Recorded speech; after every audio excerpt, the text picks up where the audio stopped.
बाप रे, आप अचानक कैसे नीचे कैसे आ गई भाभी? तुम मुझे देखकर हमेशा ऐसे डर क्यों जाती हो? मैं कोई भूत थोड़ी हूँ। अरे भाभी, वह ना इसको भी आदत नहीं है ना, इसलिए शुरुआत में थोड़ा अजीब लग रहा है इसको। अरे कोई बात नहीं, लाओ देवरानी जी, मैं तुम्हारी हेल्प कर देती हूँ। नहीं नहीं दीदी, मैं कर लूंगी, आप रहने दीजिए। ये मेरी क्या हेल्प करेगी? इनकी तो खुद की हाइट नहीं है, इन्हें क्या परेशान करना बेचारी को। वैसे तो हर काम के लिए दूसरों की हेल्प लगती है।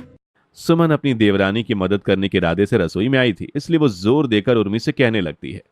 अरे नहीं नहीं, लाओ मैं करवाती हूँ ना तुम्हारी हेल्प। तुम नई नई आई हो, अकेले कैसे संभालोगी? नहीं भाभी, आप आराम करो, मैं सब कर लूंगी। आप बेफिजूल परेशान हो रही हो। अरे नहीं, तुम समझ रही हो कि मेरी हाइट कम है तो मैं कुछ काम नहीं करती। मेरी हाइट भले कम है, पर तुम्हारे आने से पहले सारे घर के काम मैं ही अकेले करती थी। सुमन के इतना जिद करने पर उर्मी उसे मसाले और सामान निकालने को कहती है। अच्छा ठीक है भाभी, तो आप ना ये सब्जी काट दो और ऊपर शेल्फ से मसाला दानी निकाल दो। हाँ हाँ, मेरे हाथ की सब्जी तो घर में सबको बहुत पसंद आती है। भाभी, मसाला दानी ऊपर वाले शेल्फ पर रखी है, आप उतारोगी कैसे? अरे तुम दो मुझे, और वो ऊपर से तेल और जीरा उतार के देना जरा।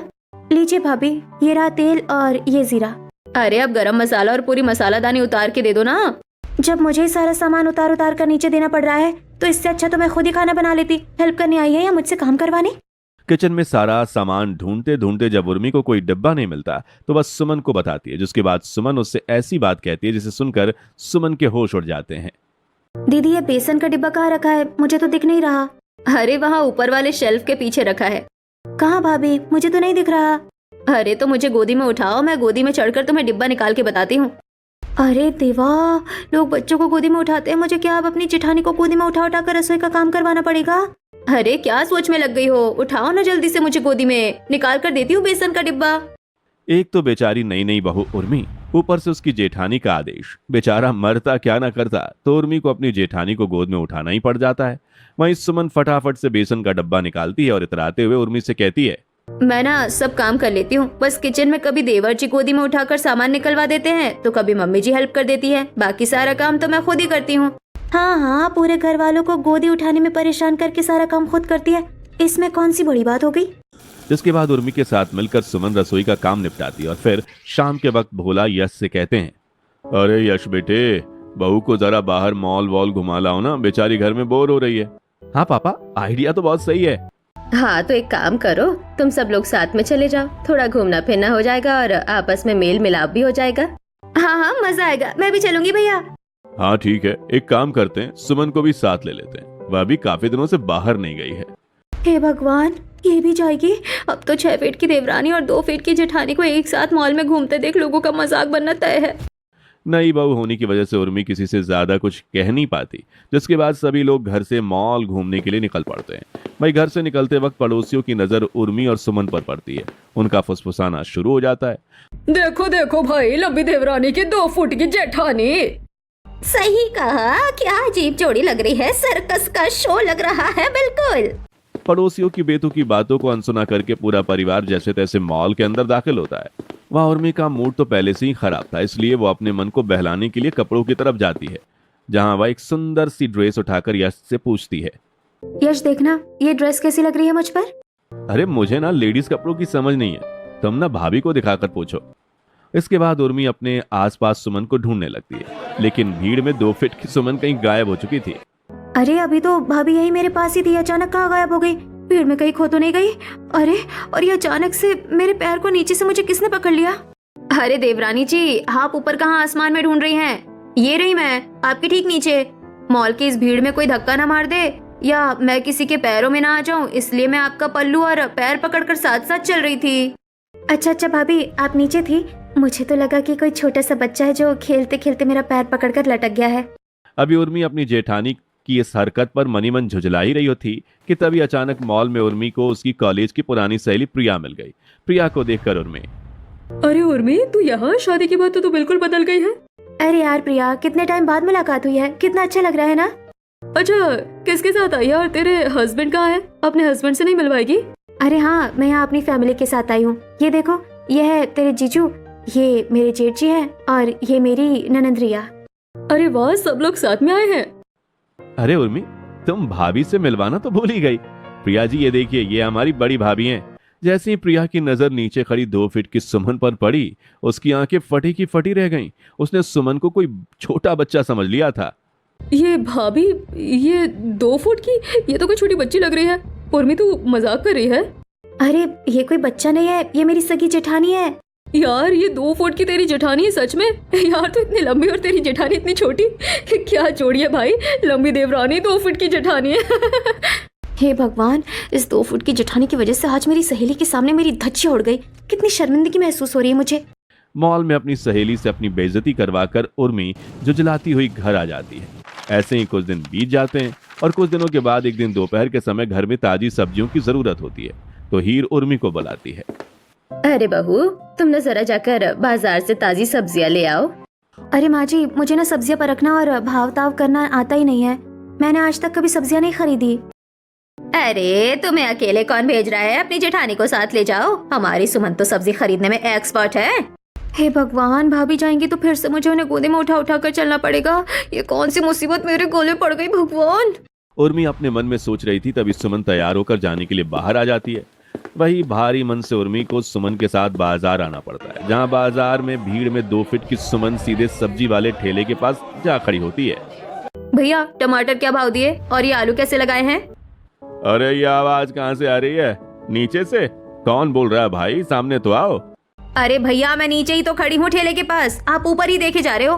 अरे बाप रे भाभी जी, आप तो इतनी छोटी हो कि ठेले के नीचे छिप गई। दिखी ही नहीं मुझे।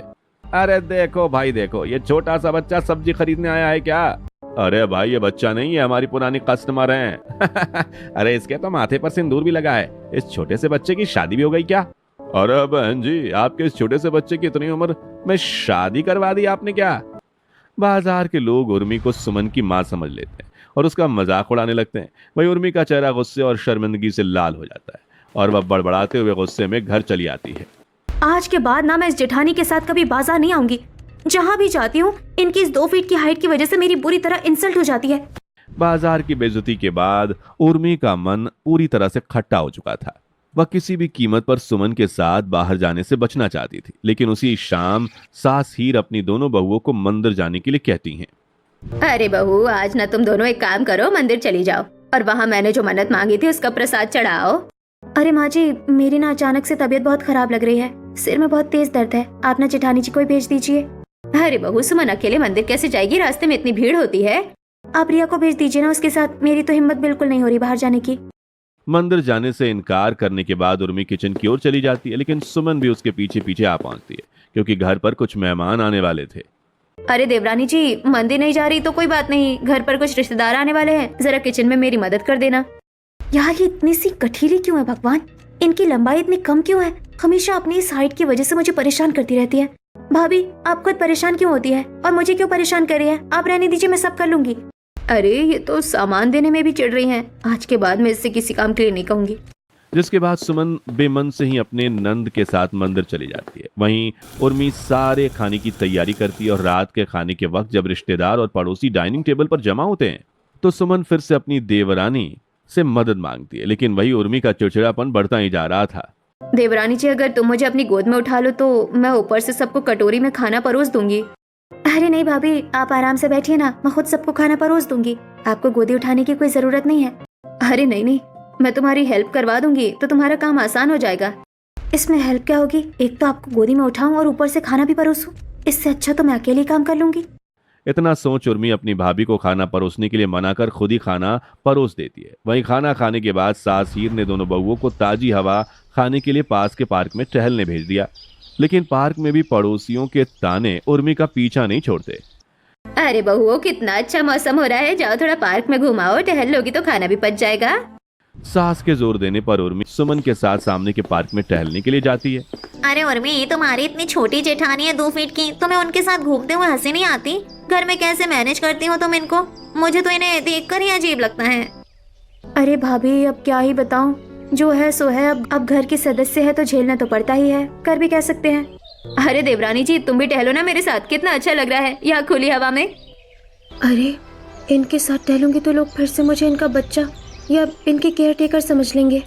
पार्क के पास कुछ बच्चे बैडमिंटन खेल रहे होते हैं। वहीं खेलते खेलते शटल कॉक उड़कर सुमन के पास आ गिरती है।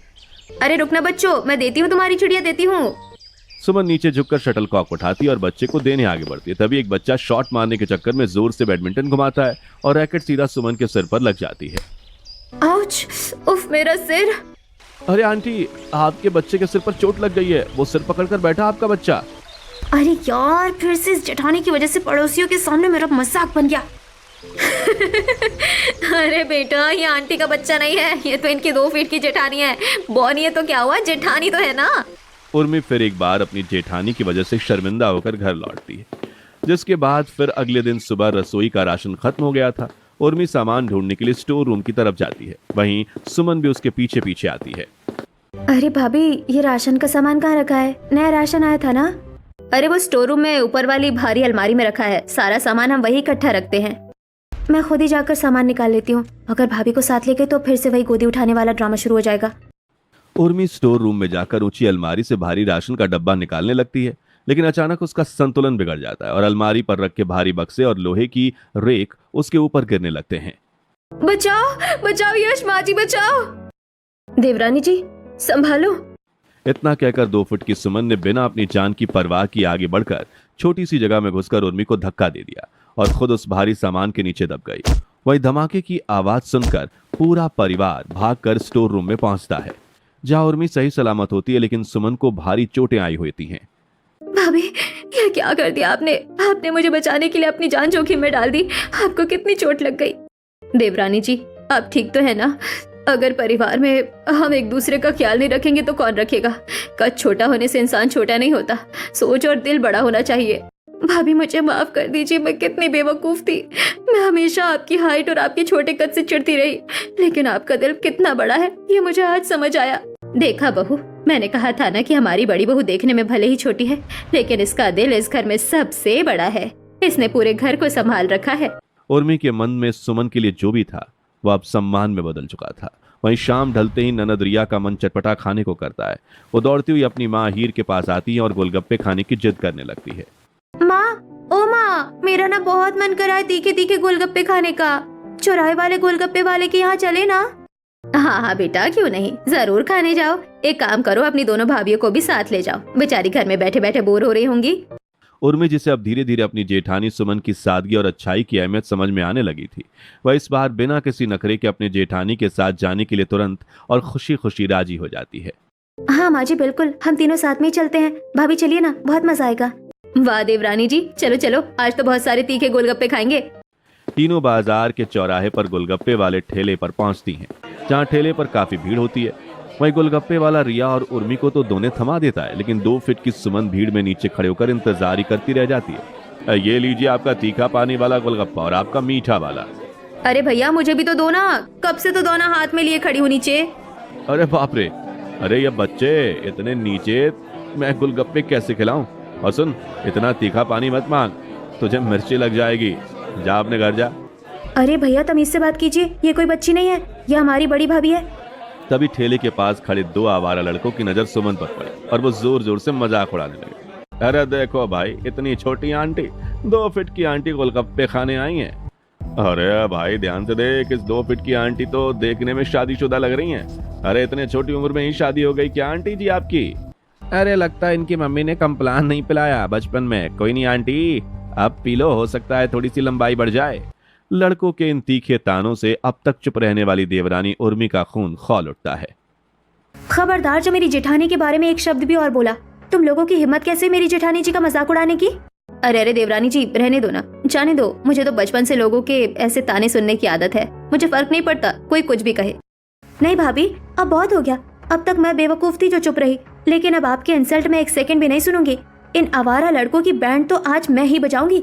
हाँ भाभी, सही कह रही है उर्मी भाभी, तुम लोगों की अकल ठिकाने लगानी पड़ेगी। किसी की शारीरिक बनावट का मजाक उड़ाते हुए शर्म नहीं आती तुम लड़कों को? माफी मांगो मेरी जेठानी जी से, अभी के अभी, वरना पुलिस बुलाकर अंदर करवा दूंगी तुम दोनों को। अरे अरे मैडम जी, गलती हो गई, हमें माफ कर दो, हमें नहीं पता था। भाभी जी हमें माफ कर दीजिए, हम जा रहे हैं, आज के बाद ऐसा कभी नहीं होगा। लड़कों के भाग जाने के बाद माहौल शांत हो जाता है। वहीं 2 फुट की सुमन की आंखों में खुशी और भावुकता के आंसू छलक पड़ते हैं, क्योंकि पहली बार उसकी देवरानी उसके सम्मान के लिए दुनिया से लड़ गई थी। आप मेरे लिए उन लड़कों से लड़ गई। मेरे इतने छोटे कद के लिए आज तक किसी ने ऐसे मेरा स्टैंड नहीं लिया था। भाभी, आप कितनी प्यारी और अच्छी हैं, आखिर आप मेरी जेठानी हैं, मैं आपके बारे में किसी की बकवास कैसे सुन सकती हूँ? मुझे माफ कर दीजिए जेठानी जी। शुरुआत में मैंने भी आपको समझने में बहुत बड़ी गलती कर दी थी। मैं आपकी लंबाई को देखती रही, लेकिन आपका बड़ा दिल नहीं देख पाई। अरे देवरानी जी, तुम भी तो बहुत प्यारी हो, मुझे तुमसे कोई शिकायत नहीं है। तुमने आज मेरा दिल जीत लिया। अरे वाह, ये हुई ना बात। अब चलिए घर चलकर माँ को बताते हैं कि हमारी लंबी देवरानी और छोटी जेठानी की जोड़ी अब दुनिया की सबसे बेस्ट जोड़ी बन चुकी है। तीनों हंसते खिलखिलाते घर में प्रवेश करते हैं।